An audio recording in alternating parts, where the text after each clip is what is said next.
Hello, in this video I'd like to show you how the sequence recorder works. In all the publishing components you now have a sequence recorder that allows you to record a sequence of changes made to that component and replay at a later time. So I'm just going to demonstrate it on some of the components only, but they all have them. So let's do it on the geometry component here, and let's pick up some geometry in the scene like that, and then feed it in. There's nothing in the scene at the moment. So now when you right click, you have the option to record a sequence. There's also a sequence manager that is empty at the moment. So let's record a sequence. So that means everything that is being done to that component is being recorded in real time. So I'm just going to draw some stuff here. Or any changes. Let's also change the color of the layer, and then do some copying out here, and some copying up and out like that. Okay, let's stop the recording. So now I have a recording in the sequence manager. So the sequence manager is where you can manage your sequences. You can see when they were made. You can see the step time between each step of the sequence. You can see that it has 14 steps, and in real time it has a duration of 36 seconds and some milliseconds. You can choose what happens once the sequence is finished playing. You can replay, you can return to start, or you can clear. You can also clear it in the sequence manager here. And all the sequences that are recorded in a component are also saved when you save the Grasshopper file. So you can also give it a name just for the sake of remembering the name, or giving it something to indicate what happens in it. So let's make another sequence recording. So let's just continue with the one that we have, and let's expand that into some more, like that and like that. And let's also stop that recording, and now I have two sequences in the sequence manager. And this one takes 15 milliseconds. It only has 5 steps. And the one that is selected is the one that comes out of the sequence output of the component. So let's just start with the first one. So now that one is coming out here. So now it's ready to, you can apply this sequence to a scenario and trigger it with a scenario, or you can just save it. So I'm just going to save it into a file. So let's save that sequence into something. Let's just call it export, like that. And now I'm a bit far away here, but let's go back here and import that sequence here. And now that is playing in real time. It's me doing just these squares that I was building before. And it's gonna take 36 seconds to complete. And you can see I have not told it to replay. So once I'm done with that, I'm changing the color of the layer, and then I'm doing some copying at the end here.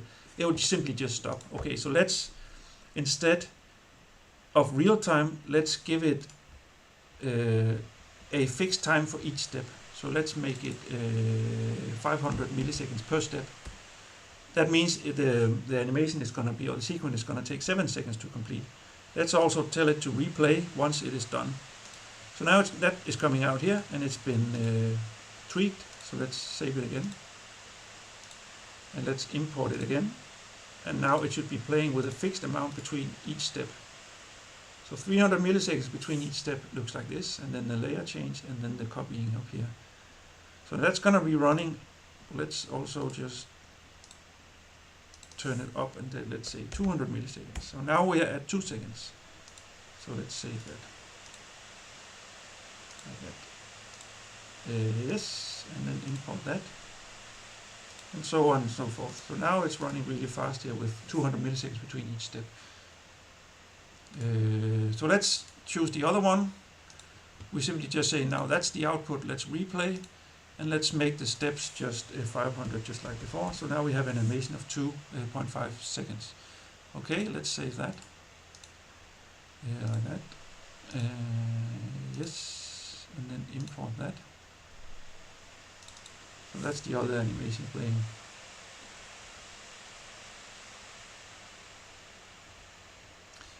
So this could, for example, be showing how something is assembled or disassembled, or it could be, for example, also having a building and then taking it apart, moving out the roof, moving out the windows and the walls, or doing all sorts of things. And this was only the geometry component. All the other, let's stop the sequence here. All the other components have the same ability. That means you can do it for curves. You can also do it for materials. For example, let's say that you can interchange the materials of the content at a fixed rate. You can also do it with sound, so you can change sound at a fixed rate. You can do it with transformation, so you can animate something and then replay that transformation in real time.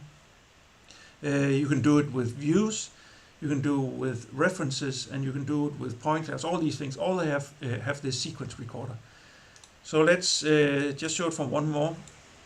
Let's delete that. Let's also delete it over here. And let's try it with let's do a section instead. So here we have a connection. Let's do a clipping plane like that, and then rotate it into place 90 degrees, like so, and then turn it on. So now that section is active. Okay, so let's record a sequence of that clipping plane. So now we are recording. Let's move it out here. Let's move it out here.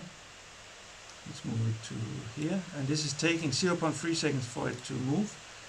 Let's rotate it 90 degrees. Let's move it up. Let's move it, let's rotate it another 90 degrees. Let's then move it here, move it here, move it here, and then maybe switch off at the end. Let's stop that recording. And now we have a sequence in here. It has 11 steps, and it's going to take 32 seconds. And let's set it to replay. It's already set as the output, so let's feed it into the save, and then export like that. And let's go back to home, like that. And now have something to apply this section to. So let's go back and then just have the Barcelona pavilion here.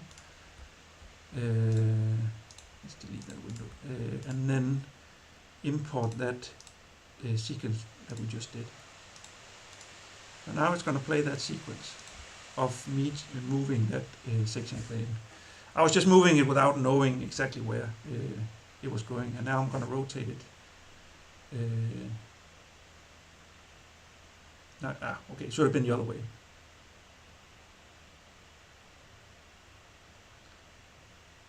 And then 90 degrees to the other side, and then moving back and forth. So that sequence will be playing and replaying, as you saw, and then back to the start, and then again.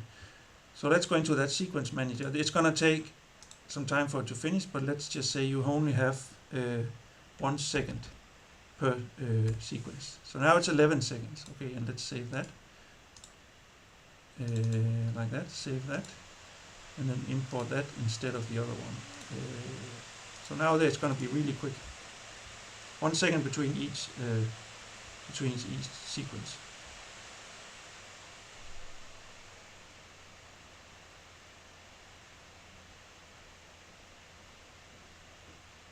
Yeah, it was a bit erratic what I came up with here, but you get the point. And then if you deselect the sequence, it will stop, and then it will pick up once where you left off. And we have it for all sorts of things. Also the control component, for example, you can change the weather at a fixed rate, for example, or you can change the scale at a fixed rate. You can also change the parameters. So let's say you have a sequence of parameters that you wish to play at a certain rate. You can also do it here. But that's it for the sequence recorder.